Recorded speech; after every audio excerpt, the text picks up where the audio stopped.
चेतना को बाहर निकाला जा सकेगा। जो रेस्क्यू ऑपरेशन है वो समाप्त हो पाएगा और इसके बाद अब 10 फीट की सुरंग बनाने का भी काम शुरू होगा। 170 फीट की गहराई में उतर करके एक्सपर्ट्स की टीम एक सुरंग बनाएगी।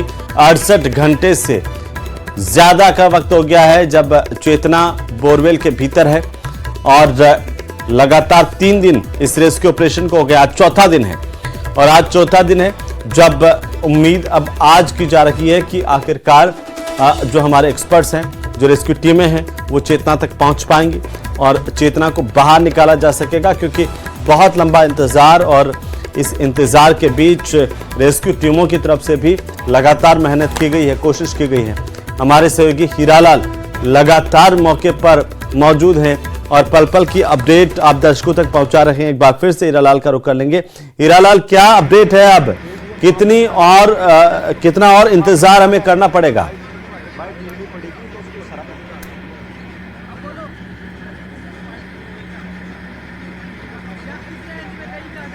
तो हीरालाल तक लगता है कि आवाज़ नहीं जा रही। हम कोशिश करेंगे फिर से उनसे जुड़ने की, क्योंकि हीरालाल लगातार मौके पर हैं, रात दिन अपडेट भेज रहे हैं और पूरे घटनाक्रम की तस्वीरें भी आप तक पहुंचा रहे हैं। कोटपुतली की तस्वीरें जहां पर अब जो उम्मीदें हैं वो अब इस तरफ है कि जल्द चेतना को बोरवेल से बाहर निकाला जा सकेगा। जो पैरेलल गड्ढा किया गया है वो पूरा हो गया लगभग 170 फीट का और उसके बाद में अब यहां से 170 फीट की गहराई में एक्सपर्ट्स की टीम उतरेगी और एक सुरंग बनाएगी। हमारे सहयोगी हीरालाल मौजूद है वहां पर कोटपुतली में और जुड़ चुके हैं हमारे साथ में। हीरालाल, क्या अपडेट है अब?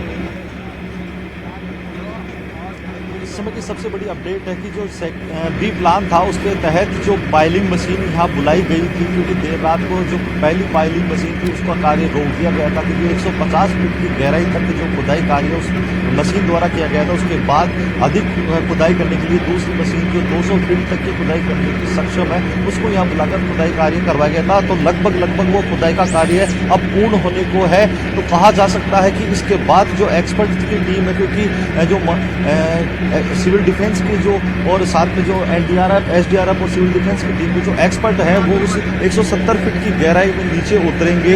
उसके बाद एक 10 फीट के जो होल बनाए जाएंगे, एक सुरंग बनाई जाएगी। वो जो सुरंग का कार्य होगा वो टोटली मैन्युअली होगा, क्योंकि इतनी फीट नीचे गहराई में जाकर सुरंग खोदना कहीं ना कहीं चुनौतीपूर्ण काम होता है। मिट्टी रहने का भी डर रहता है, ऑक्सीजन लेवल भी कम होता है, साथ ही अंधेरा रहता है और तापमान भी अधिक रहता है। तो किसी प्रकार की उनको नुकसान नहीं हो, सुरक्षा के साथ खिलवाड़ नहीं हो, तो काफ़ी गंभीर और चुनौतीपूर्ण कार्य होता है। इसको देखते हुए काफ़ी जो 170 फीट की गहराई का कार्य वो एक्सपर्ट के द्वारा किया जाएगा और वो मैनुअली होगा। हीरालाल, हाँ, हमारे कैमरा सहयोगी से कहिए कि थोड़ी तस्वीरें भी दिखाते जाएं और आप बताएं कि आखिरकार अब पूरा ऑपरेशन अब कैसे चल रहा है। जी बिल्कुल, मेरे सहयोगी लगातार तस्वीरें दिखा रहे हैं। मैं उनसे कहूँगा कि तस्वीरें वो दिखाएं कि अपने दर्शकों को किस प्रकार से जो एसडीआरएफ की टीम और एनडीआरएफ की टीम यहाँ इस रेस्क्यू कार्य को अंतिम रूप देने के प्रयास में जुटी हुई है। एक जो एक्सपर्ट की टीम जो नीचे जाएगी, 170 फीट की गहराई के नीचे उतर के जो सुरंग बनाने का कार्य किया जाएगा, उनका चयन किया जा रहा है कि कौन एक्सपर्ट है जो उस सुरंग में होल में जाके और सुरंग बनाने का कार्य करेगा। आप देख सकते हैं ये पाइलिंग मशीन है, इसके जरिए जो 170 फीट की गहराई तक का जो खुदाई का कार्य किया जा रहा था वो लगभग पूर्ण होने को है। ये जो कुछ पाइप है जिसके द्वारा जो जब एक्सपर्ट की टीम नीचे उतरेगी उस पाइप के जरिए, क्योंकि नीचे नेटवर्क नहीं आता है, तो उस संवाद स्थापित करने के लिए इस पाइप के जरिए वो आपस में बातचीत कर सकेंगे, एक दूसरे को अपना मैसेज पहुंचा सकेंगे। साथ ही यहाँ ड्रिल मशीन भी लाया गया है और वो जो आप तस्वीरों में देख सकते हैं कि रस्सी के सारे डंडे लगा के एक सीढ़ी नुमा उपकरण बनाया गया है, ताकि इस रस्सी के सारे जो एक्सपर्ट की टीम है नीचे 170 फीट की गहराई में उतरेगी और उसके बाद उस जो सुरंग बनाकर उस बच्ची को जो रेस्क्यू किया जाएगा वो इन्हीं तमाम उपकरणों की सहायता से रेस्क्यू जो ऑपरेशन है उसको अंतिम रूप जो दिया जा रहा है उसको कंप्लीट किया जाएगा।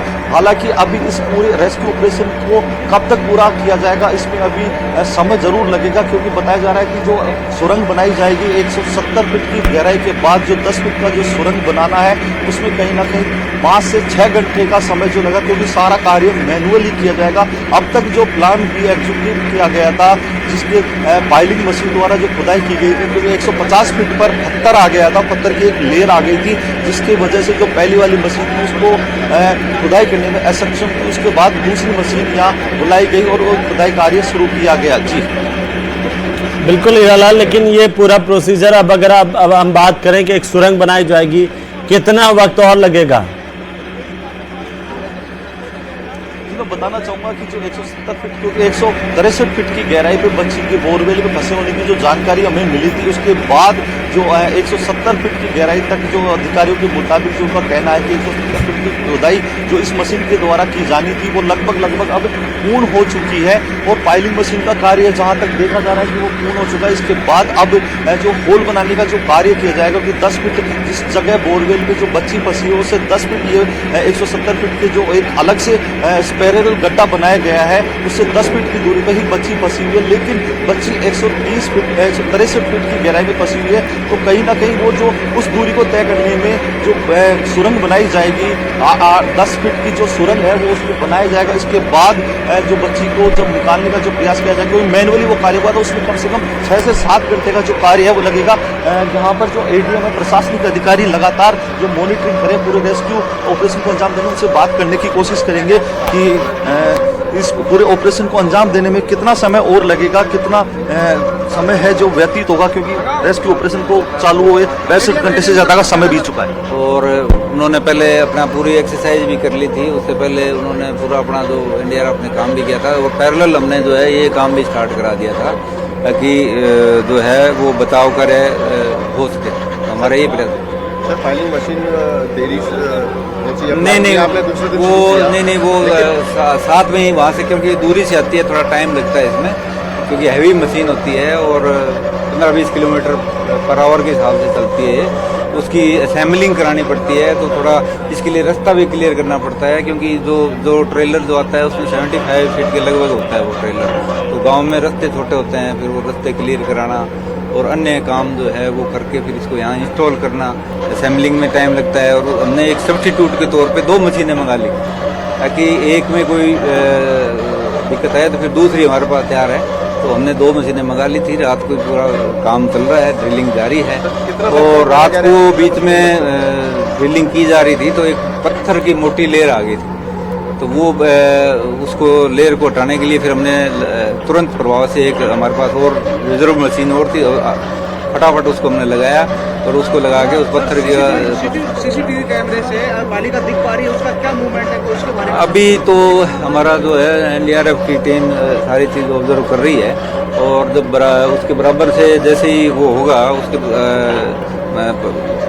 फाइलिंग करके जो कंप्लीट हो जाएगा, टनल के बाद में फिर हम उसको असेस कर पाएंगे, तब वो चीज़ें थोड़ी और क्लियर हो पाएंगी। सर सबसे बड़ी बात, प्रशासन पूरा सपोर्ट कर रहा है एनडीआरएफ को। यहाँ सारे डिसीजन पावर्स जो है वो एनडीआरएफ के हाथ में है। हाँ बिल्कुल, वो एनडीआरएफ की गाइडेंस रहती है, उनकी एक्सपर्टाइज टीम होती है, तो एक्सपर्टाइज टीम की गाइडेंस के अकॉर्डिंगली जो है उस चीज़ को असिस्ट किया जाता है, रिक्वायरमेंट जो रहती है उसको असिस्ट किया जाता है। इसी प्रकार की। हाँ जी, सुरंग बनाने का जो कार्य है वो कब से शुरू हो जाएगा? ये अभी मोटा मोटी अभी थोड़ा बहुत टाइम लग रहा है इसमें। टनल का काम होगा, अभी फाइलिंग का काम हो जाएगा अभी थोड़ी देर में, और उसके बाद टनल का काम स्टार्ट हो गया। टीम हमारी तैयार है, और जो भी उसको आवश्यक रिक्वायरमेंट है, टीम को ऑक्सीजन की जरूरत पड़ेगी, जो अंदर कम्युनिकेशन की जरूरत पड़ेगी, और अन्य जो भी रिक्वायरमेंट पड़ेगी वो हमने उससे पहले ही हमने तैयारी कर ली। पूरी टीम हमारी तैयार है।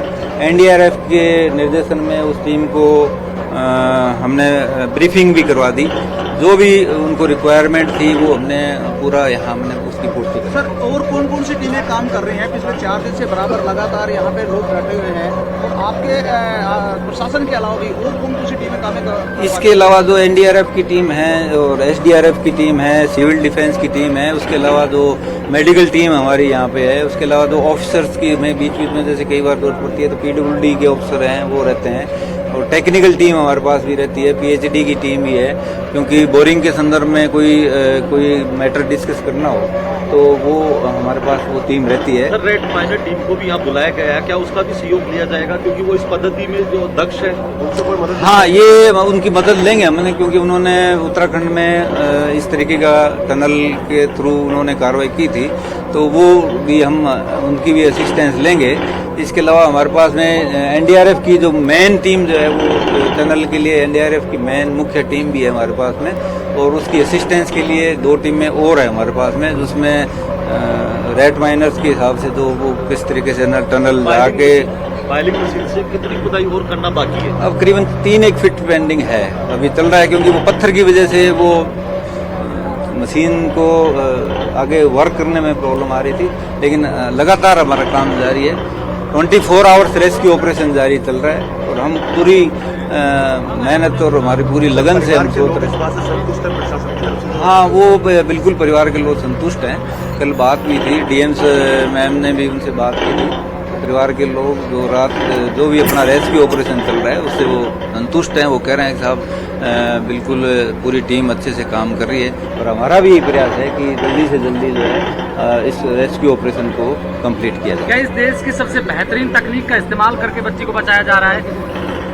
ये इसके बारे में तो मैं नहीं कह सकता, वो तो एनडीआरएफ की जो भी रेस्क्यू ऑपरेशन के तहत जो उनकी गाइडेंस रहती है उसको फॉलो।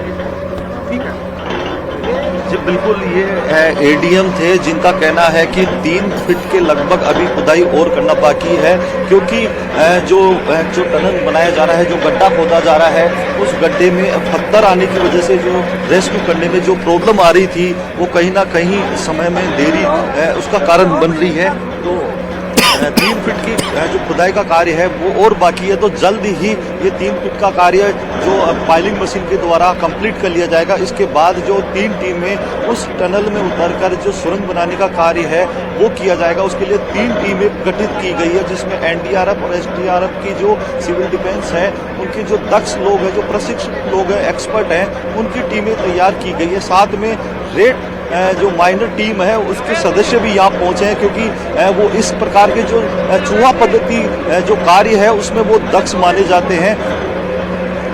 तो उस टीम को भी यहाँ बुलाया गया है। मैं दिखाना चाहूँगा तस्वीरों में कि किस प्रकार से जो नीचे जब सुरंग का बनाने का कार्य किया जाएगा, जो इक्विपमेंट टीम द्वारा उपयोग में लिए जाएंगे, वो सारे इक्विपमेंट आप तस्वीरों में देख सकते हैं किस प्रकार से जो ये टीमें हैं तैयार हो रही हैं। जो सुरंग बनाने का कार्य जब स्टार्ट होगा, ये रस्सी के सारे एक सिड्डी नुमा उपकरण बनाया गया है, जो इस सिड्डी को है, इस सिड्डी के जरिए ही उस 170 फीट की गहराई में जो एक्सपर्ट टीम है वो नीचे उतरेगी। ये रस्सियां हैं, ये पाइप है और ये पंखा क्योंकि 70 फीट की गहराई में जब एक्सपर्ट टीम के सदस्य नीचे उतरेंगे तो जाहिर सी बात है कि नीचे तापमान अधिक होने की वजह से उनको सांस लेने में भी दिक्कत होगी, अन्य स्वास्थ्य संबंधी कुछ दिक्कतें हो सकती हैं। तो ऐसी परिस्थितियों से निपटने के लिए यहाँ पंखा भी मंगवाया गया है, उस आपातकालीन परिस्थितियों में किस प्रकार से उनसे निपटा जा सके। ड्रिल मशीन भी यहाँ बुला ली गई जब सुरंग खोदी जाए, क्योंकि मैनुअली वो सुरंग बनाने का कार्य है वो लगातार उनके द्वारा किया जाएगा।